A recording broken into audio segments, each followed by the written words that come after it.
Podría haber elegido 20, 50 o más, porque el siglo XIX fue sin lugar a dudas la era dorada de la novela, cuando tras una larga evolución alcanzó todo su potencial literario y cultural.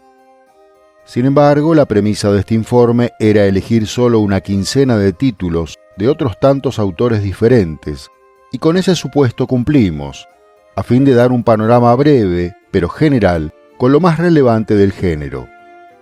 Por ello dejamos para otra ocasión obras que indudablemente tendrían que estar en esta lista y algunas que por aparecer en informes ya publicados en el canal, cuyos enlaces te dejo en la descripción, no quisimos repetir, como Los Miserables, Trafalgar o Guerra y Paz, entre otras. Hechas estas consideraciones previas, presentamos las que, a criterio del responsable de este canal, son las novelas más relevantes del siglo XIX, por estricto orden de aparición.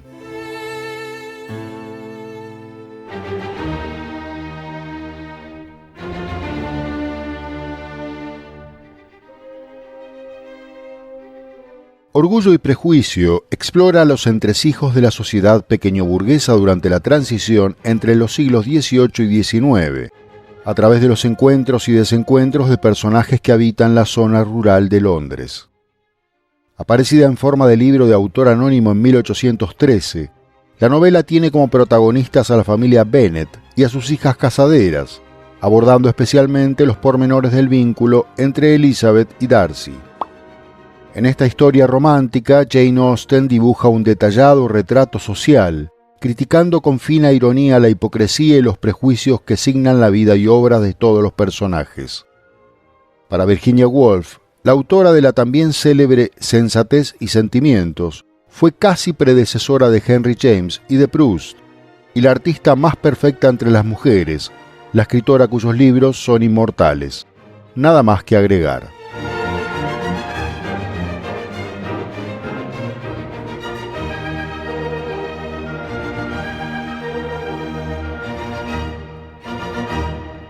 Otra inglesa fue autora de una de las obras más notables del siglo y de todos los tiempos, Mary Shelley, artífice de Frankenstein o el moderno Prometeo. Se trata de la primera novela, epistolar y gótica por definición, que contiene integralmente todos los elementos necesarios para considerarla iniciadora de la ciencia ficción, incluso bajo los parámetros actuales del género. Cuenta la leyenda que concibió la historia del Doctor y su monstruo en Ginebra, durante el llamado invierno volcánico que sufrió Europa durante la erupción del Tambora, de Indonesia, en el verano boreal de 1816.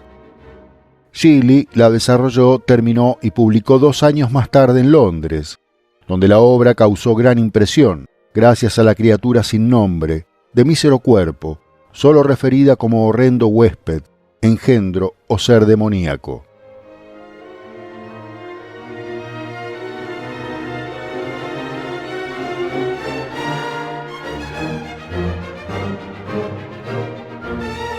Cuando el período romántico llegaba a su fin y el realismo irrumpía con toda su potencia, el francés Honoré de Balzac se convertía en uno de los adalides de esta corriente literaria.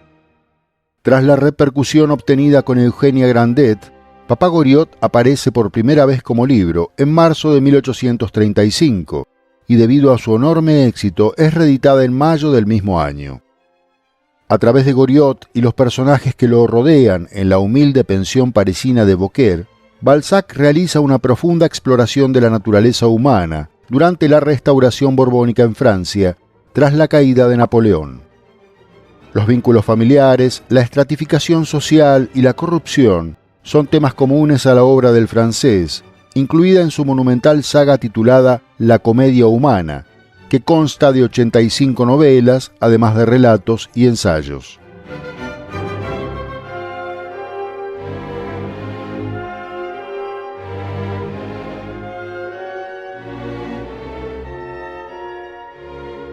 Almas Muertas narra el viaje de Chichikov, su cochero y un criado, a través de los vastos territorios del Imperio ruso, deteniéndose en ciudades y pueblos para comprar almas muertas. Así se denominaba entonces a los siervos muertos, cuyos nombres y derechos el protagonista adquiere para canjearlos por tierras. según una especial legislación vigente hacia la década de 1830. Publicada en 1842, Nikolai Gogol definió a su novela como un poema épico en prosa, que tiene a la sátira como principal elemento de juicio para cortesanos y aristócratas que le son contemporáneos. Vladimir Nabokov, que renegó de la crítica social implícita en el libro, supo coincidir con Gogol, calificando al autor de Almas Muertas y otros clásicos de la moderna narrativa rusa como el más extraño poeta en prosa que jamás produjo Rusia.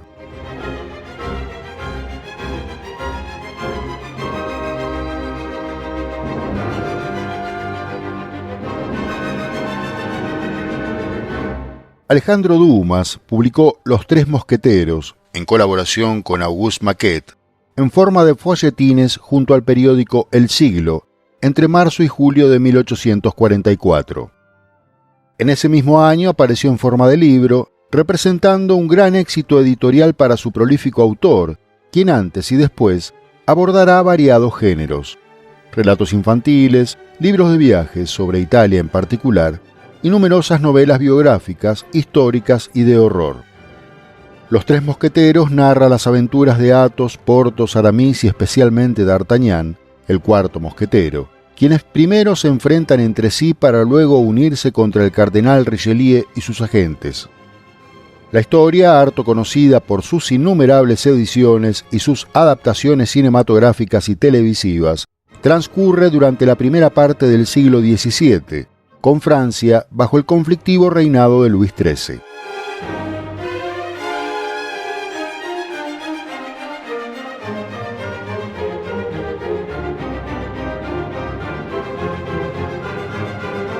El año anterior a su muerte, Émile Brontë dio a imprenta Cumbres Borrascosas, considerada todavía hoy una obra clásica e insoslayable de la literatura inglesa y universal.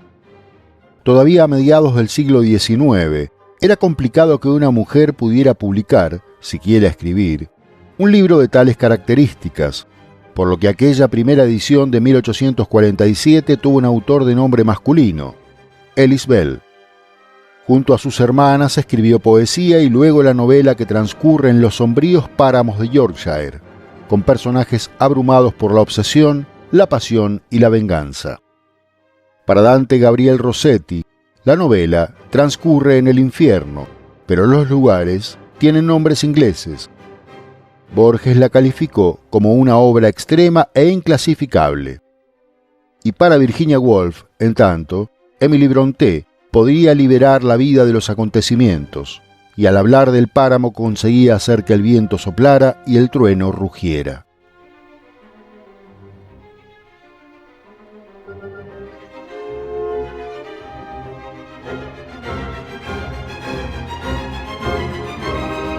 Se dice que las primeras palabras de esta novela, Call me Ishmael, son las más reconocibles de la literatura universal.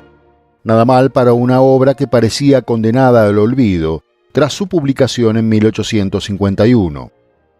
El narrador de Moby Dick es un joven que se embarca en el ballenero comandado por un misterioso capitán que ha perdido una pierna y utiliza una postiza tallada de la mandíbula de un cachalote. Ismael cree que esa será una cacería como cualquier otra, hasta que el irascible capitán Ahab, personaje a imagen y semejanza del propio autor, revela el verdadero objetivo: perseguir a la enorme ballena blanca culpable de su mutilación. La historia se dirige inexorable hacia su destino, como una profecía autocumplida, exhibiendo la lucha de un hombre contra su terrible obsesión de venganza y quizá de redención. Borges calificó esta obra de Herman Melville como una prodigiosa novela simbólica.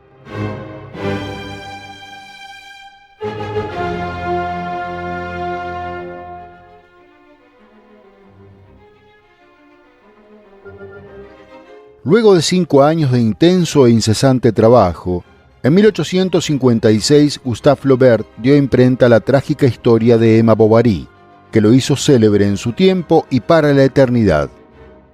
Madame Bovary trata sobre una joven campesina normanda que no encuentra placer ni satisfacción en el matrimonio, buscándolos en la materialización de aventuras, amores y pasiones novelescas. Sin embargo, pagará demasiado cara su desesperación por hallar la felicidad a casi cualquier costo. Búsqueda que utiliza el autor para trazar un vívido bosquejo de la sociedad de su tiempo. Dijo Borges que Flaubert fue el primer Adán de una especie nueva, la del hombre de letras, como sacerdote, como asceta y casi como mártir.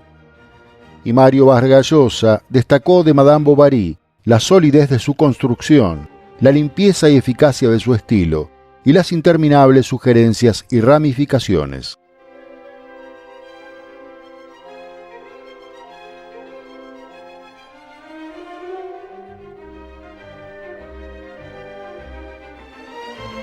Publicada en 12 entregas en la revista El Mensajero Ruso entre 1866 y 1867, Crimen y Castigo explora la vida y conciencia de Raskolnikov, estudiante de San Petersburgo que ha caído en la miseria.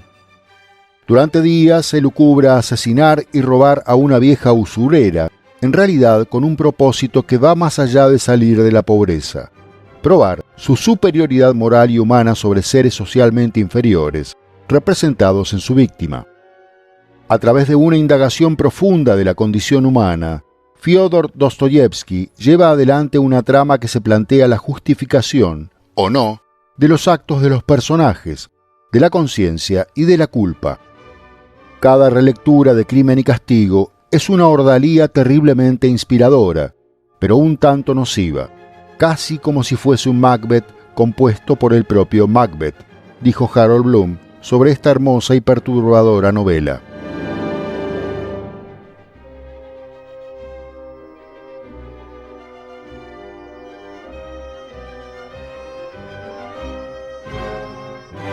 En esta novela, publicada en 1878, la pasión adúltera que Ana siente por un joven oficial contrasta con la sana unión y la plenitud de la vida de una pareja en el campo. Fiel a sus creencias de madurez, León Tolstoy deja plasmada en Ana Karenina su principal tesis filosófica, una crítica a la superficialidad de la vida urbana frente a la pureza vital de lo rural. Pero su riqueza también está en la indagación psicológica de los personajes, ahondando en temas como la hipocresía, los celos, la fe, la fidelidad, el deseo, la pasión, el matrimonio y la sociedad. Dijo Nabokov de Tolstoy: por sutil que fuera su arte y por áridas que fueran algunas de sus actitudes, la verdad que pesadamente buscaba a tientas o que encontraba mágicamente a la vuelta de la esquina era siempre la misma verdad. Esa verdad era él, y ese él era un arte.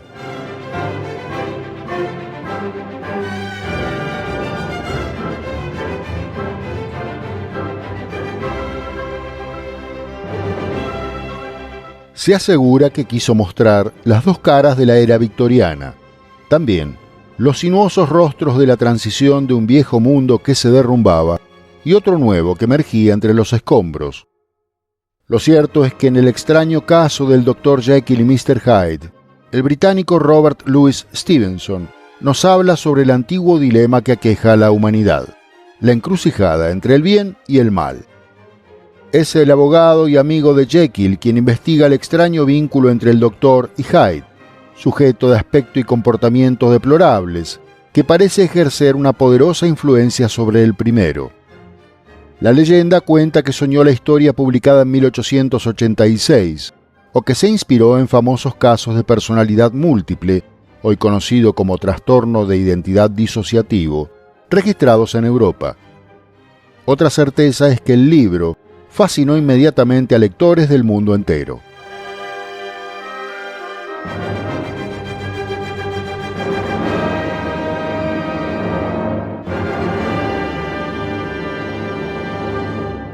Benito Pérez Galdós había alcanzado todo su potencial creativo cuando en 1887 publicó Fortunata y Jacinta, una de las novelas más representativas del realismo literario en lengua castellana. Con Madrid en la segunda mitad del siglo XIX como telón de fondo, narra las vidas cruzadas de dos mujeres de distinta extracción social, unidas por un destino trágico. En este libro, el consagrado autor narra la vida de la burguesía española de la época, que intenta superar su hipocresía, la asfixiante religiosidad y las anquilosadas costumbres que heredó. Más allá de sus protagonistas, cientos de personajes merodean las páginas para plantear, como sostuviera el propio Pérez Galdós, a la sociedad española como materia novelable. Afirmó el escritor y crítico literario español Rafael Reig. Fortunata y Jacinta es la mejor novela española de todos los tiempos. Sí, a pesar de Cervantes.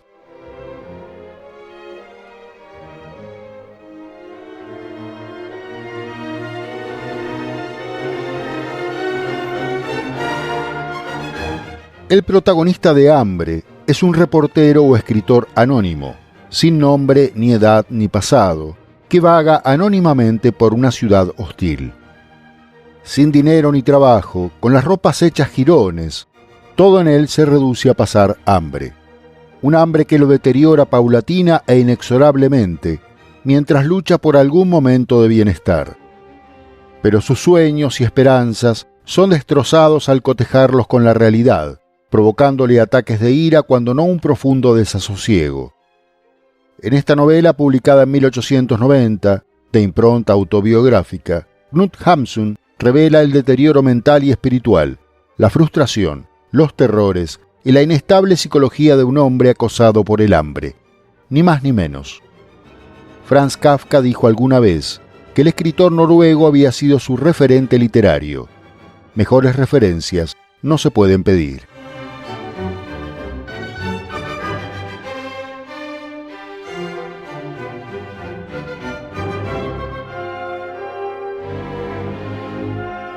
Con su máquina del tiempo recién inventada y montada, el protagonista de esta increíble novela nos arrastra hasta el año 802.701, describiéndonos una ciudad de Londres totalmente en ruinas.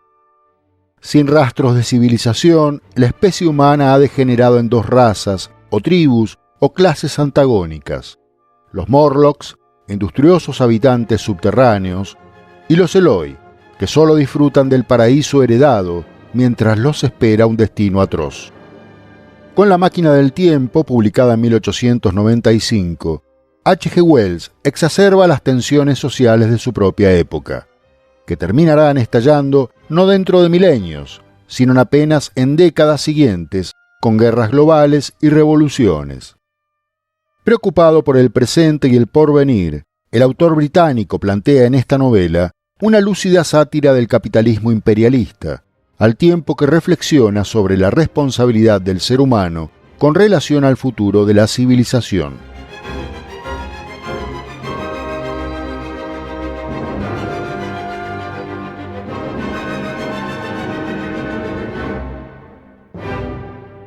Para el corazón de las tinieblas, novela breve publicada en 3 entregas durante 1899, Joseph Conrad tuvo en cuenta experiencias recogidas durante su viaje por el Congo, entonces propiedad privada del rey Leopoldo II de Bélgica.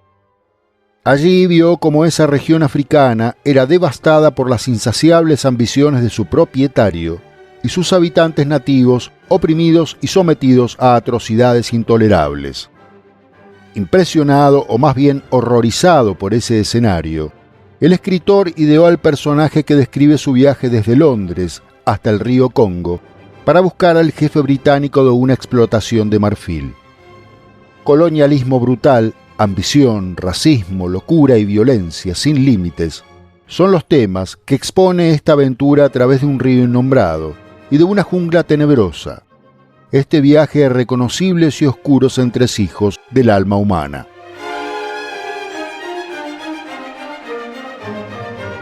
Espero que hayas disfrutado de este informe y dejes tu comentario con los títulos que quitarías o, sobre todo, que agregarías a esta breve y tal vez arbitraria lista. Y no olvides compartir el video, darle me gusta, suscribirte al canal y activar la campanita para recibir todas las notificaciones. Muchas gracias.